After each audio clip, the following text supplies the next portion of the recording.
నమస్కారం. ఎలా ఉన్నారు? మనం కమ్యూనికేషన్స్ గురించి కొన్ని ఎపిసోడ్స్ చేసాం. వాటిల్లో కమ్యూనికేషన్స్ అంటే ఎలా ఉండాలి, అంటే ఎలా మాట్లాడాలి, ఎలా మాట్లాడకూడదు, ఇవన్నీ తెలుసుకున్నాం. ఈరోజు నేను మాట్లాడబోయేది non verbal communication. Non verbal అంటే మాటలు ఉండవు, మాట్లాడకుండా మాట్లాడడం. అదేంటి సార్ మాట్లాడకుండా మాట్లాడడం ఏమిటి అని అనిపిస్తుంది. మాట్లాడకుండా మాట్లాడడం చాలా శక్తివంతమైన ప్రక్రియ. ఎలా ఉంటుందంటే బాడీ లాంగ్వేజ్ అన్నమాట. ముఖ్యంగా మనం మాట్లాడేటప్పుడు మన ఫేస్ ఎలా ఉంటుంది, రైట్? మీరంతా డెఫ్ అండ్ డమ్ వాళ్ళ న్యూస్ చూసుంటారు. వాళ్ళే మాట్లాడరండి. ఓ ట్రాఫిక్ పోలీస్ కానిస్టేబుల్ ఉంటాడు, ఆయన కూడా ఎవరితో మాట్లాడాడు, ఎట్లా అంటాడు. మన మ్యాజిక్ రంగంలో, మా మ్యాజిక్ రంగంలో చొక్కాపు వెంకటరమణ అని ఒక మెజిషియన్ ఉన్నాడండి. ఆయన ఒక కొత్త టెక్నిక్ డెవలప్ చేశాడు. అంతకుముందు ఎవరు కూడా చేయలేదండి, ఏ దేశంలో కూడా ఎవరు చేయలేదు. మైము మ్యాజిక్ రెండు కలిపాడు ఆయన. మైమో మ్యాజిక్ అంటాడు. మైమో మ్యాజిక్ అంటే మాట్లాడకుండా మ్యాజిక్ చేయడం. నిజానికి మ్యాజిక్ అంటే మాట్లాడాలి. ఉదాహరణకి ఆయన రెండు బాక్సులు చూపించేవాడండి. ఈ రెండు డబ్బాలు same size in all aspects, right? ఇలా ఉంది. అతను మాట్లాడకుండా ఇప్పుడు రెడ్ ఒకటి బ్లాక్ ఒకటి ఉంది కదా, ఇది ఇలా పెట్టి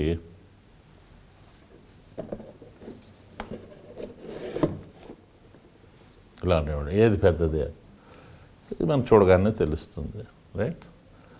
రెడ్ పెద్దది, బ్లాక్ చిన్నది. మళ్ళీ ఇలా తీసి మళ్ళీ చూపిస్తాడు, అన్ని యాంగిల్స్లో చూపిస్తాడు.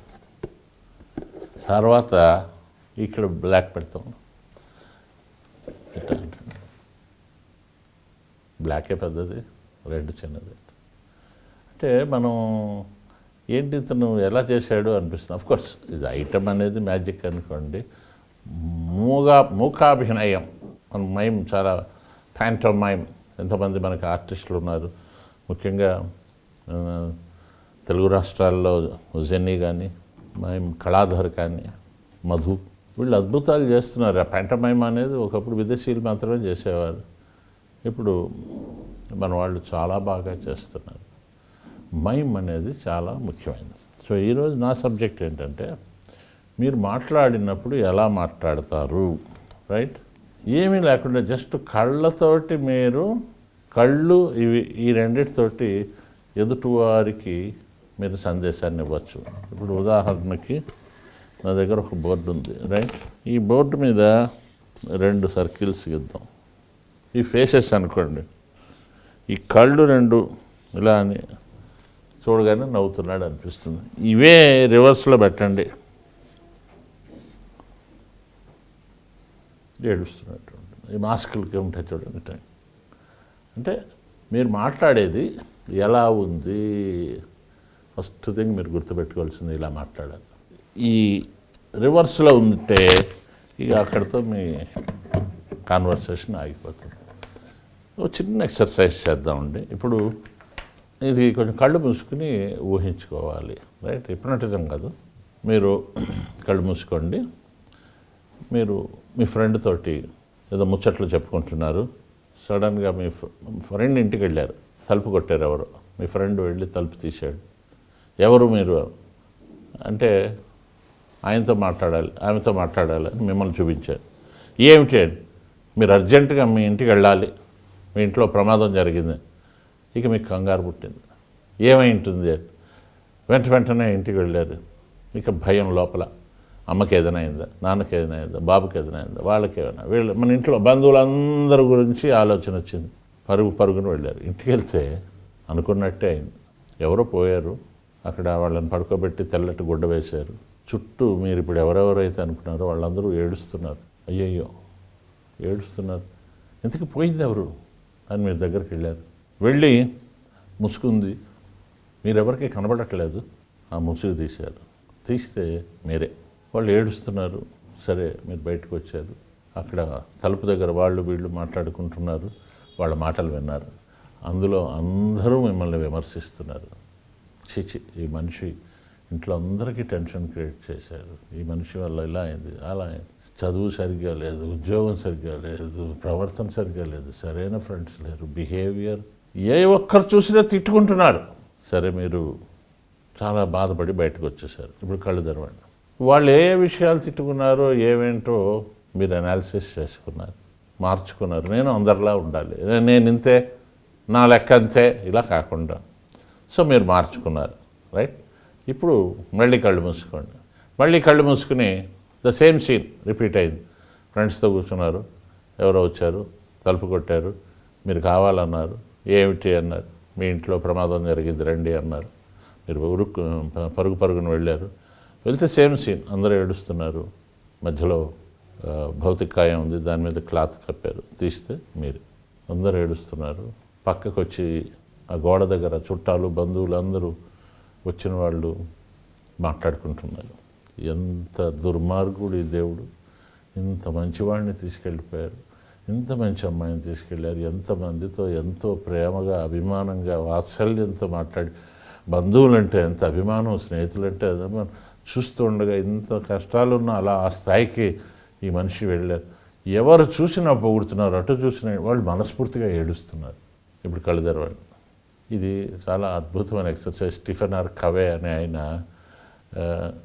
బిగిన్ విత్ ద ఎండ్ అని, నువ్వు చివరి దశలో ఎలా ఉండాలి, ఇప్పుడు రెండో ఎండ్ చూసాం కదా, దాన్ని ఆలోచించి మీలో ఉన్న చిన్న చిన్న లోపాలు మొండిగా పట్టుదలగా నా ఇష్టం అని కాకుండా నేను మారాలి, నా గురించి తర్వాత ఎవరు చెప్పుకున్నా 4 మాటలు మంచివే చెప్పుకోవాలి. నాకేం అవసరం లేదు అలా చెప్పుకుంటారు, కానీ ఎవరు ఆదర్శంగా ఇప్పుడు ఈరోజు దాకా హిట్లర్ పేరు లేకపోతే ఇంకొక దుర్మార్గులు తప్పులు చేసిన వాళ్ళ పేర్లు ఎక్కువ మంది ఎవరు పెట్టుకోరు. ఏదో అభిమానించే వాళ్ళు కొందరు ఉంటారు, అది వేరే విషయం. సో మన సబ్జెక్ట్ దగ్గరికి వస్తే ఇక్కడ చూడండి, కోడిగుడ్లు, ఒకటే కోడిగుడ్డు, ఆ కళ్ళు ఫేస్ ఒక్కొక్కటి ఒక్కొక్క రకంగా ఉండడంతో మనకి ఆ ఎక్స్ప్రెషన్ తెలిసిపోతుంది, రైట్?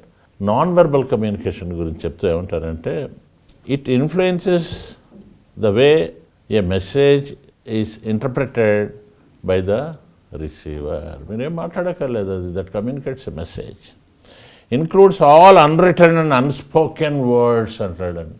అవి ఎలా ఉంటాయో చెప్తాను. Non verbal cue speak louder than words అంటాడండి. ఇంట్లో ఎవ్వరు మాట్లాడకుండా ఉన్నారనుకోండి, మీరు ఆ రోజున రెస్ట్లెస్గా ఫీల్ అవుతారు. వాళ్ళు మామూలుగా కూడా పెద్ద మాట్లాడరు, కానీ ఆ రోజు ఎవ్వరు మిమ్మల్ని చూసినా పక్కకి వెళ్ళిపోతున్నారు. ఇక్కడ మోస్ట్ ఇంపార్టెంట్ పాయింట్ ఏమిటంటే, these cues contain up to 93% of the meaning of a message. 93% message ఇస్తుందండి. అవి ఎలా ఉంటాయి, దానికి కొన్ని పద్ధతులు ఉన్నాయి చూడండి. మొట్టమొదటిది పోస్చర్. వాళ్ళు వచ్చేసరికి మీరు ఇంటా ఉన్నారు అనుకోండి, అంటే I'm not interested in talking to you. ఈ సినిమా డైరెక్టర్లు వాళ్ళు ఈ పోస్చర్స్ని వాళ్ళు అద్భుతంగా చేస్తారు. రెండోది బాడీ లాంగ్వేజ్.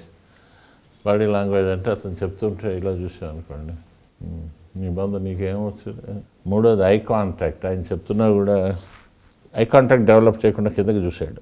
నెక్స్ట్ బ్లింకింగ్, ఏదైనా చెప్తుంటే నెక్స్ట్ టోన్, అయితే ఏమైంది అనడానికి, అయితే ఏమైంది తర్వాత అనడానికి, తర్వాత అన్నదానికి అయితే చాలా తేడా. ఇది కూడా వాయిస్ ఇదిలోనే. Then smell. మీరు ఏదైనా ఇచ్చారనుకోండి, మా ఇంట్లో కూర చేసేవారు పక్కింటి వాళ్ళు చేయగానే, తిట్టలేదండి, పరమచండాలంగా ఉంది, చాలా బాగుంది, రైట్? టైం. మీరు ప్రశ్న అడగగానే సమాధానం నేను చెప్పలేదు అట్లా అనుకుంటూ ఉంటాను. అంటే I'm not interested in you. It gestures. ఇవన్నిటిలో ఏ ఒక్కటి చేసినా ఇల్లిటరేట్ పర్సన్కి కూడా బాడీ లాంగ్వేజ్ అర్థమవుతుందండి. ఇంకా లిటరేట్ పర్సన్తో మాట్లాడడానికి మనకి లాంగ్వేజ్ కావాలి. ఇల్లిటరేట్ వాడు వెళ్ళగానే చెప్పేస్తాడు అన్నాడు. సో కాబట్టి మీ బాడీ లాంగ్వేజ్ గమనించండి. ఇవన్నీ కూడా ఈ types of non verbal communication observe చేయండి. మీరు the best thing is this అని హాయిగా నవ్వుతుంది, అన్నిటికీ ఇలా అంటూ ఉండండి. ఓకే, ఇంటర్వ్యూస్కి వెళ్ళినా, కొత్త వాళ్ళతో మాట్లాడినా, మీ ఆవిడ చెప్తుంది వింటున్నా, మీ ఫాదర్ చెప్తుంది వింటున్నా, మీ ఆయన చెప్పింది వింటున్నా. మీరు చేస్తారో చేయరో అది పక్కన పెట్టండి. రైట్, నమస్కారం. ఈ కార్యక్రమాన్ని మీరు క్రమం తప్పకుండా చూస్తున్నందుకు చాలా సంతోషంగా ఉంది. ఈ కార్యక్రమాన్ని